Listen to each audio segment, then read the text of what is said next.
दोस्तों 50, 60, 70, 80 के दशक में कॉमेडियंस एक फिल्म में फिलर का काम करते थे। इनके लिए रोल लिखे जाते थे।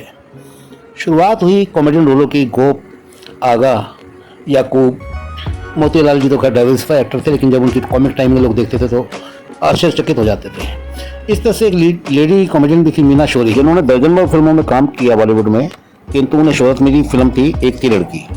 का मशहूर गीत था लाला रप्पा लाई रत्ता। बाद में वो पाकिस्तान चली गई, बाद में उनकी बहुत दुर्दशा हुई, वो एक अलग विषय, उस पर कभी अलग से वीडियो बनाएंगे।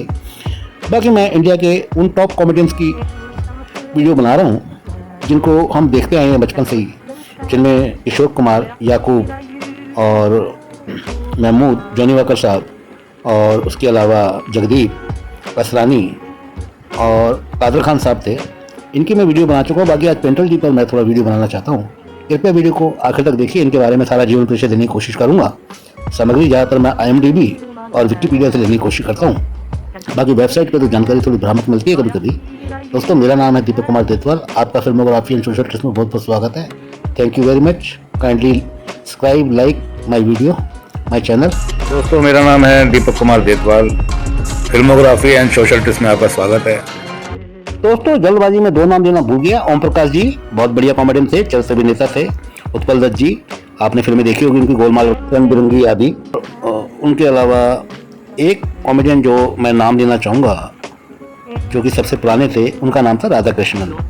राधा कृष्ण नाम था उनका, और कई फिल्में बनारसी ठाक वगैरह में और कई फिल्मों में नजर आते हैं। और ज़्यादातर उनकी कॉमेडी का टच एक बहुत ही अलग उसमें होता था। विलन भी बनते थे, और उन्होंने साधना फिल्म में एक हल्का विलन का रोल किया, परवरिश में किया, तो उनकी विलनगिरी में भी एक कॉमेडी टच होता था। बाकी उनसे प्रेरणा ली थी कादर खान साहब ने। उनकी कादर खान की एक्टिंग में कई बार राधा कृष्ण जी की झलक नजर आ जाती थी। IS जोड़ को भी मैं भूल गया। कॉमेडियन बहुत हैं, मतलब कहने का मतलब कि इनके सब पे वीडियो बनाएंगे। कहने को तो कॉमेडियन हम देखते ही आए बचपन से, वन बाई वन सबको लेंगे। आज बात करते हैं पेंटर साहब के बारे में। इनका असली नाम था कंवरजीत पेंटर। ये अपने सरनेम पेंटर से पहचाने जाते थे। इनका जन्म हुआ था 22 अगस्त 1948 को। ये एक भारतीय कलाकार हैं और हास्य कलाकारी हैं स्पेशली ये। वैसे अभिनेता के तौर पर इन्होंने 1976 में टीवी सीरियल भी किए हैं, सीरियस रोल भी किए हैं, कॉमिक रोल ज़्यादा करते हैं। बाकी इनकी फिल्म जो अंतिम फिल्मों में से कालो फिल्म जो आई थी, उसमें इनका रोल कॉमिक नहीं होकर चरित्र अभिनेता का था। जहाँ इन्हें जैसा मौका मिलता है वैसा रोल करते हैं। इनके पिताजी का नाम श्री गुरुचरण सिंह पेंटर था और इनकी माताजी का नाम श्रीमती तारा था। इनके पिताजी एक सिनेमाटोग्राफर थे पंचोली स्टूडियो में, जो लाहौर में होता था। और विभाजन के बाद उनके मालिक जो थे तनसुख पंचोली, मुंबई चले गए थे और ये दिल्ली आ गए थे इनके पिता गुरुचरण सिंह पेंटल। और इनके चाचा वगैरह जितने भी थे पेंटल जी के, वो सारे आर्मी से रिटायर थे। तो इनके मन में, परिवार के मन में, इनको आर्मी में भी ज्वाइन कराने का एक आइडिया था। पुणे से अभिनय की बारीकियां सीखने के कई सालों बाद में ये प्रशिक्षक बने। अभिनय की बारीकी सिखाने वाले संस्थान खोला इन्होंने, जिसमें ये अभिनय की बारीकियां सिखाते हैं। बेशुमार फिल्मों में काम करने के अलावा इन्होंने टेलीविजन में बहुत काम किया है। इनका जन्म पंजाब में अमृतसर के पास तरन तारण नामक एक गांव में हुआ था, सिख फैमिली में। अपनी शुरुआती जिंदगी इन्होंने अपने परिवार के साथ सदर बाजार दिल्ली में गुजारी है।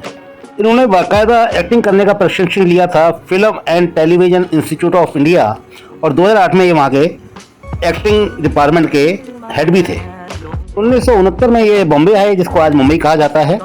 इनके भाई भी एक अभिनेता हैं जिनका नाम है गुफी पेंटल। उन्होंने शकुनी का रोल निभाया था BR चोपड़ा के हिट शो महाभारत में। 1988 में टीवी सीरीज आई थी, और इसमें पेंटर साहब ने रोल किया था शिखंडी का और सुदामा का, 2 रोल किए थे उन्होंने। इनके जो बेटे हैं हितेन पेंटल, वो भी एक अभिनेता हैं जिन्होंने काम किया है फिल्मों में, जैसे कि दिल मांगे मोर 2004 की और बचना ए हसीनो 2008 की। हितेन पेंटल का वास्तविक नाम हितेंद्र सिंह पेंटल है। कंवरजीत पेंटल साहब की फिल्मों के जो चर्चित रोल रहे थे वो थे रतन का, फिल्म का नाम था जवानी दीवानी 1972, सलमा का रफू चक्कर में 1975 की, और गुरुजी का बावर्ची में 1972, और अरुण का पिया का घर में 1972 की ही। पंडित जी का रोल था एस्ट्रोलॉजर बने थे, फिल्म थी परिचय 1972 की ही। और तोताराम बने थे जंगल में मंगल 1972 की, और कमल बने थे हीरा पन्ना 1973, और हेडमास्टर बने थे रोटी में 1974 की ब्लॉकबस्टर फिल्म। रामू बने थे खोटे सिक्के में 1973, और बुद्ध आनंद बने थे सत्ते में सत्ता 1982 की सुपरहिट फिल्म थी। सबसे चर्चित और इनका फिल्म थी आज की ताजा खबर सन 1973 चंपक भूमिया की भूमिका में। फिल्म की जबरदस्त सफलता में इनके चंपक भूमिया के रोल का बहुत योगदान रहा। कॉमेडी फिल्म थी पूरी ये। किरण कुमार राधा सूर्य मुख्य नायक नायिका की भूमिका में थे। फिल्मों में कुछ चरित्र अभिनेताओं को भी सीरियस रोल निभाए इन्होंने गंभीर रूप से। अभी एक सीरियल चल रहा है इनका, प्यार कर दर्द है मीठा कुछ मीठा मीठा, उसमें इन्होंने सीरियस रोल निभाया। अभी ताजा सीरियल है। दोस्तों जहाँ तक बॉलीवुड हिंदी फिल्मों की बात है, उमंग इनकी पहली फिल्म थी, 1970 में आई थी। फिर लाल पत्थर 1971, मेरे अपने 1971, प्यार की कहानी 1971, सांगे वाला 1972, शादी के बाद 1972, जवानी दीवानी 1972, गोमती के किनारे 1972, बावर्ची 1972, पिया का घर 1972, परिचय 1972, जंगल में मंगल 1972, हीरा पन्ना 1974। ये अंतिम फिल्म का नाम था 30 मिनट्स, हिंदी में थी और 2016 में आई थी। उससे पहले फिल्म थी कालो, 2010 की थी। और उससे पहले फिल्म थी श्री चैतन्य महाप्रभु, गेस्ट अपीयरेंस इसमें 2009 की फिल्म थी। दोस्तों 2010 के बाद इनको काम मिलना फिल्मों में कम हो गया था। टेलीविजन की तरह पहले रुखसत हो गए थे ये, तो वहाँ पे इन्होंने कम से कम 16 सीरियल किए जिनमें नाम है विक्रम बेताल है, शय कोई है और शय कोई है खोज, और महाभारत में काम किया इन्होंने। अक्टूबर 88 से लेकर जून 90 तक सुदामा और शिखंडी का रोल किया है। फिर जय माता की सैग नारदा, उसके बाद दाल में काला, फिर नटखट, प्यार जिंदगी है, लड्डू सिंह टैक्सी वाला, CID 2006 में एपिसोड नंबर 409। फिर इन्होंने किया अंबर धारा सोनी टीवी पे सितंबर 2007 से लेकर अप्रैल 2008 तक। प्यार का दर्द है मीठा मीठा, प्यारा प्यारा, ये सीरियल इन्होंने किया स्टार प्लस पे और जगदीश प्रसाद का रोल निभाया था, जगदीश प्रसाद गुप्ता का, 2012 से लेकर 2014 तक। और सीरियल के नाम है एक श्रृंगार स्वाभिमान, जो कलर टीवी पे आया था। इसमें इन्होंने सुरजन सिंह का रोल निभाया था, सुरजन सिंह चौहाल, 2016 से 2017 तक। फिर आया था पिया अलबेला जी टीवी पे 2017 से 2018, इसमें इन्होंने काशीनाथ व्यास का रोल निभाया था। फिर इनका सीरियल आया पार्टनर ट्रबल हो गई डबल, 2017 से स्पेशल अपीयरेंस में।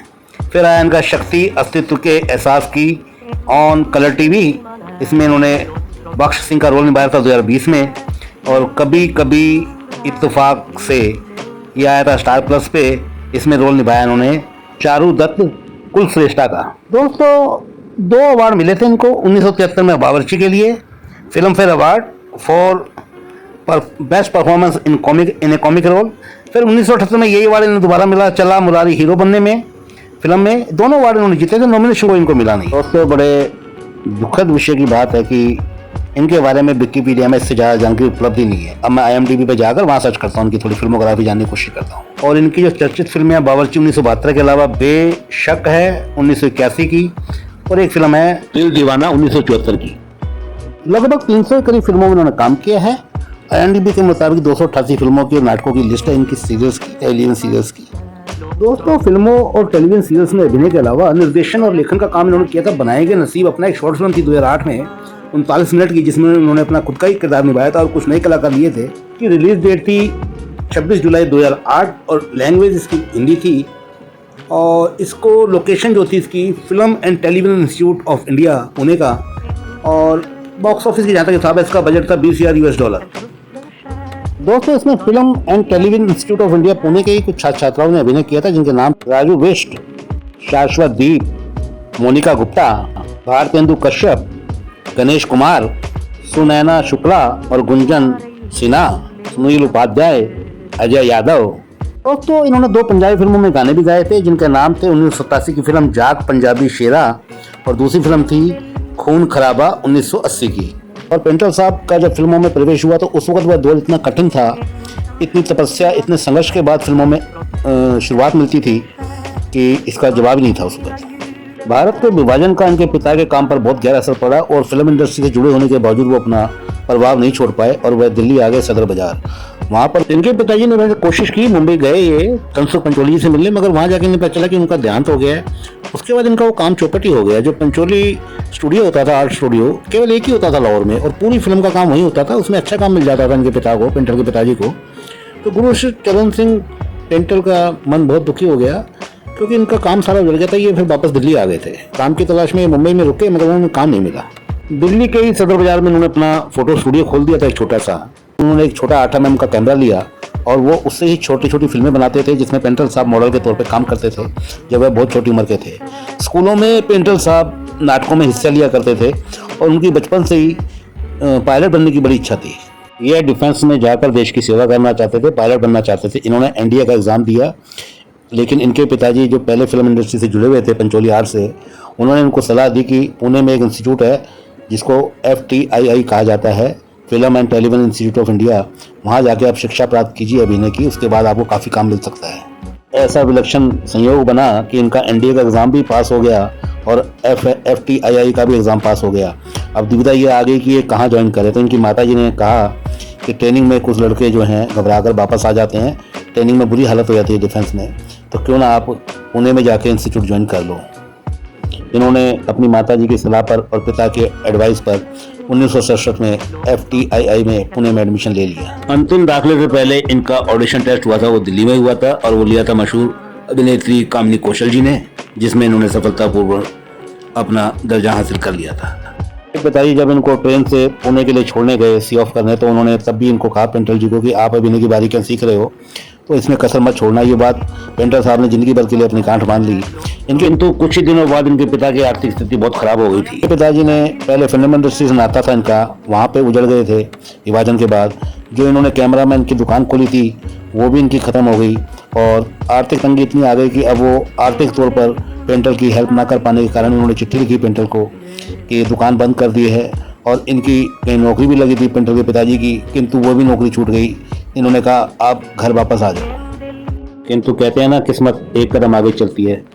इनके पिताजी ने कहा कि मैं आपको सहायता नहीं भेज पाऊंगा इसलिए आप वापस आ जाइए, मगर उसी वक्त इनको 75 रुपये प्रति माह की स्कॉलरशिप मिल गई, जबकि अपने पिता की चिट्ठी पढ़कर बहुत फुट कर रहे थे। इनका प्रशिक्षण विधिवत चालू रहा। इसी बीच इन्होंने अभिनय की बारीकियां सीखने के अलावा इसी दौरान माइम सीखी, एक विद्या होती है जो अभिनय की, जो कि विदेशों में बहुत चला करती थी, हिंदुस्तान में उसका इतना स्कोप नहीं था।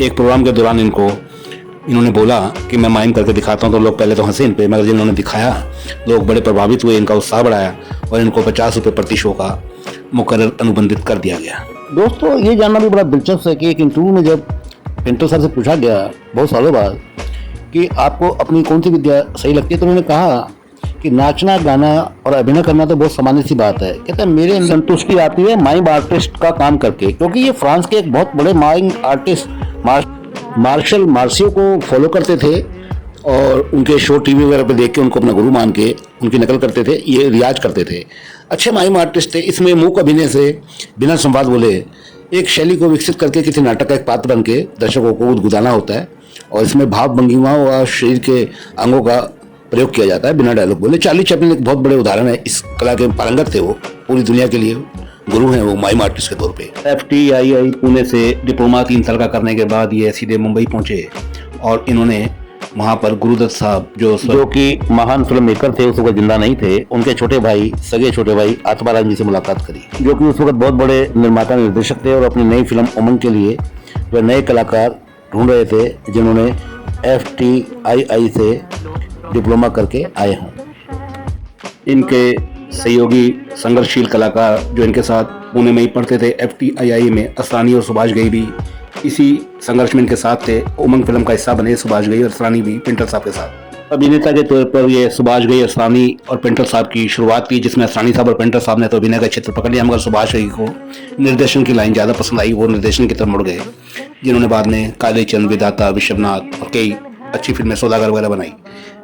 आत्माराम जी की मदद से इनको राजकुमार, हेमा मालिनी विनोद मेहरा और राखी गुलजार से सुसज्जित फिल्म लाल पत्थर में भी एक बहुत महत्वपूर्ण पात्र मिला। उमंग फिल्म तो बॉक्स ऑफिस पर ज्यादा नहीं चली, किंतु आत्माराम ने इनके छोटे रोल के बावजूद इनके अंदर की प्रतिभा को पहचान लिया था। उन्होंने अपने मित्र FC मेहरा जो लाल पत्थर फिल्म को बना रहे थे उनसे कहा कि इनके लिए कोई अच्छा सा रोल लाल पत्थर में दे दें। के बाद तो इनका फिल्मों का सिलसिला ऐसा चला जो रुका ही नहीं। रफू चक्कर में इनका एक यादगार रोल था जिसमें ये और ऋषि कपूर दोनों लड़की बने थे। उस फिल्म में ये काफ़ी हिट हुए। उसके बाद धीरे धीरे इन्हें दिल्ली के संघर्षशील गलियां, सदर बाजार की गलियां और मुंबई के वातावरण में बड़ा फर्क महसूस होने लगा। दोस्तों, अपने माता पिता की सीख और अपने संकल्प का नतीजा था कि मुफलिसी के दिनों में इन्होंने संकल्प कर रखा था कि जब तक वे खुद नहीं कमाने लग जाएंगे तब तक वो महंगा भोजन या मांसाहार वगैरह नहीं करेंगे, क्योंकि महंगा होता है।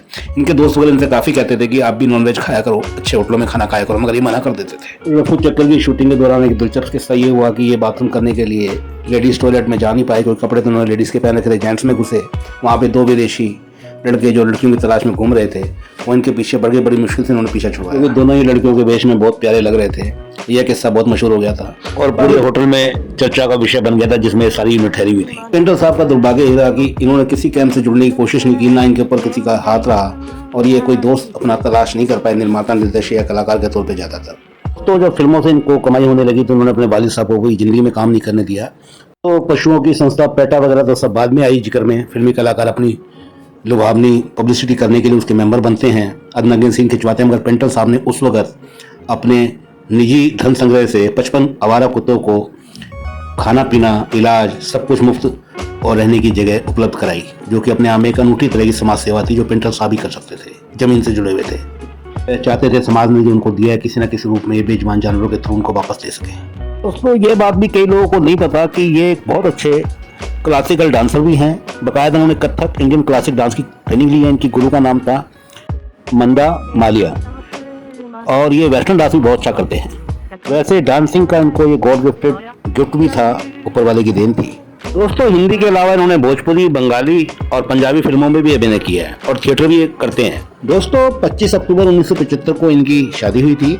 अरेंज मैरिज थी। इनकी पत्नी का नाम था श्रीमती गीता। इनके एक लड़का और एक लड़की है और पुत्र का नाम हितेन पेंटल है। असली नाम उसका हितेंद्र पेंटल और लड़की है इनकी मिताशा पेंटल, जो कि एक फैशन डिजाइनर है।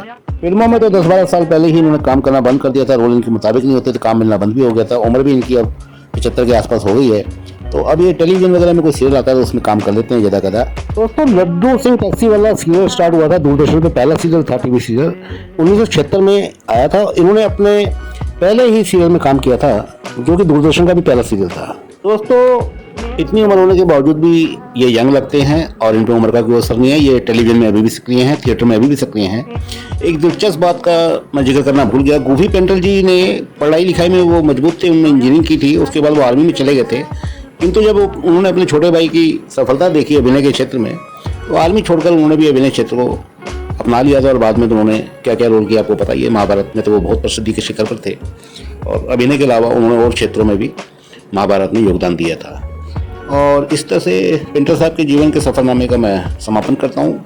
विवादों से हमेशा दूर रहे और अच्छे कलाकारों में इनकी गिनती होती है और इनको रोल उनके हिसाब से मिले नहीं, न्यायोचित इनके साथ अंडररेटेड एक्टर रहे ये काफ़ी, मगर जहाँ भी इन्हें मौका मिला अभिनय करने का उन्होंने अपना लोहा मनवा लिया है और इनकी फिल्मों को देखकर एक हाथ से मन में आता है। माइम आर्टिस्ट ये शायद इंडिया के पहले ही, भारत के पहले माइम आर्टिस्ट हैं और लोगों को तो माइमिंग का पता भी नहीं है।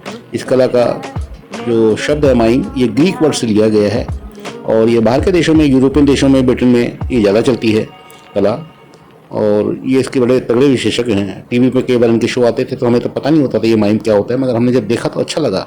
करते हैं ये माइम करते हैं। बाकी इसी के साथ विदा लेता हूँ दोस्तों। आशा है वीडियो आपको पसंद आया। वो लंबा जरूर बनता है क्योंकि इतने लंबे जीवन चक्र को बहुत जल्दी समेटना बड़ा लगता है। सारे तजुर्बे इनके बताने पड़ते हैं, सारी सीख, इनके संघर्ष की एक एक दास्तान बतानी पड़ती है। बाकी अच्छा संघर्षपूर्ण इनका दिलचस्प रहा काफ़ी और उन्होंने ज़िंदगी में हमेशा अपने माँ बाप की सीख और उनके उत्थान में, जो पेंटर साहब के उत्थान में जो उनका योगदान रहा माँ बाप का, उन्होंने हमेशा उसका शुक्रिया अदा किया। कई साक्षात्कारों में, टीवी इंटरव्यू में उन्होंने खुद बताया है। ठीक है दोस्तों, thank you very much for watching this channel. Thank you.